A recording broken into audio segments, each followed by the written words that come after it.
और अब सवाल यूसीसी का कि क्या राजस्थान में भी यूसीसी लागू होगा। ये वो सवाल है जिसका जवाब बीजेपी के तमाम नेता दमदार अंदाज में देते हैं, लेकिन सवाल इससे भी आगे का है और इसी पर हमारी ये खास रिपोर्ट देखिए।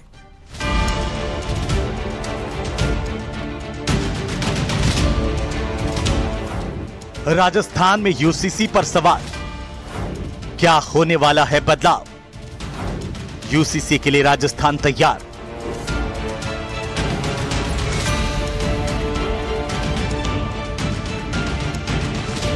राजस्थान में यूसीसी यानी समान नागरिक संहिता पर चर्चा तेज हो गई है। उत्तराखंड और असम के बाद अगली बारी किस राज्य की होगी, ये सवाल लोगों के लिए दिलचस्प बन गया है, क्योंकि बीजेपी के तमाम नेता ये दावा करते रहे हैं कि राज्य में जल्द ही यूसीसी लागू होगा।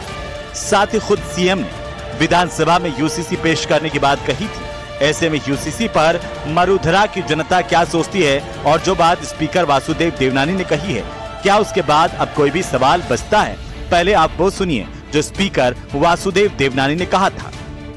उत्तराखंड सरकार ने यूसीसी लागू किया। वास्तव में यूसीसी को जब मैं पढ़ता हूँ या देखता हूँ या सुनता हूँ तो मुझे लगता है कि इसकी आवश्यकता आज के समय में सामयिक है, क्यों कई दूसरे संप्रदायों के अल्पसंख्यकों के जो कई देश हैं, उन देशों में भी आज इस तरह के नियम है। तो भारत में नियम लागू यदि होते हैं तो मुझे लगता है कि आम जन के लिए, समाज के लिए और राष्ट्र के हित में होगा। सारे नागरिकों पर समान नियम हो। सब ये नहीं कि हर एक की अपनी पूजा पद्धति होगी। जो मैंने उत्तराखंड को कुछ पढ़ पाया, काफी कुछ इसमें सभी समाजों को, सभी संप्रदायों को इसका लाभ होता है। स्पीकर ने यूसीसी को राजस्थान की जरूरत बताया है। साथ ही उनका तर्क भी बिल्कुल ऐसा ही है जैसा बीजेपी के नेता शुरुआत से कहते आए हैं। लेकिन क्या राज्य में यूसीसी लागू हो सकता है? इसके विषय में कानून के जानकार और वकील क्या कहते हैं, अब आप वो भी सुनिए। समस्त देश के नागरिकों पर एक ही कानून लागू होना चाहिए। अलग अलग कानून लागू होने से असंतोष, विभेद, ये सारी बातें आती हैं और इस सभी को एक ही कानून से लागू किया जाना चाहिए। ये कई देशों में सभी धर्मों, समुदाय के लिए एकल कानून बनाने का एक विषय है और कई देशों में ये सफलतापूर्ण रहा है, चल भी रहा है। उसी को कोड करते हुए इन लोगों ने ये जो वक्तव्य दिए हैं, इसमें कॉन्स्टिट्यूशन का आर्टिकल 44 जो है वो इसको कवर करता है।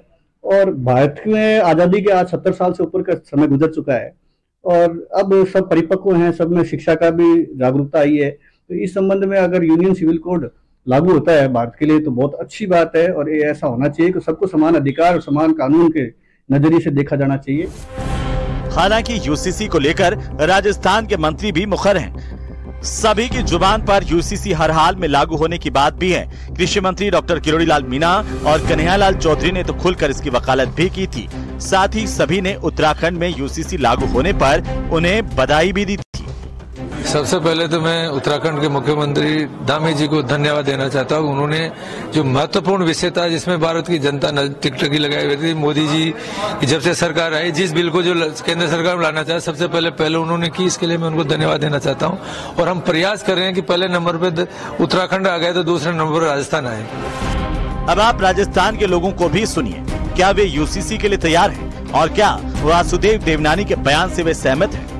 अच्छी सोच है, पर यह है कि जिससे अल्पसंख्यक जो हमारे भाई बहन हैं, जो जातिगत जनसंख्या जिनकी कम है, उनके लिए ये सही नहीं, क्योंकि जो उनका अधिकार है, उनके धार्मिक अधिकार है, वो उनसे छिन जाएंगे। ये यूनिफॉर्म सिविल कोड लागू होना चाहिए, जिसमें सभी धर्मों के अलग अलग संविधान बने हुए। तो हम चाहते हैं कि सभी धर्मों के एक साथ एक ही कानून रहना चाहिए, यूनिफॉर्म सिविल कोड लागू हो। यूसीसी से बहुत फायदा आम नागरिक को होगा, क्योंकि एक समान नागरिकता हो जाएगी जिसमें विवाह से लेकर भरण पोषण से लेकर सारी चीजें पूरे सभी पंथों के लिए, सभी समाज के लिए एक होगी और एक भारत श्रेष्ठ भारत का निर्माण होना शुरू होगा। यूसीसी पर राजस्थान अब आगे बढ़ेगा, जिसकी संभावनाएं जताई जा रही हैं। बीजेपी के तमाम नेता यूसीसी के पक्ष में भी हैं। साथ ही बीजेपी के एजेंडे में हमेशा यूसीसी रहा है। ऐसे में अब सवाल उठता है कि क्या राजस्थान देश में यूसीसी लागू करने वाला अगला राज्य होने वाला है? Bureau report, news 18 Rajasthan.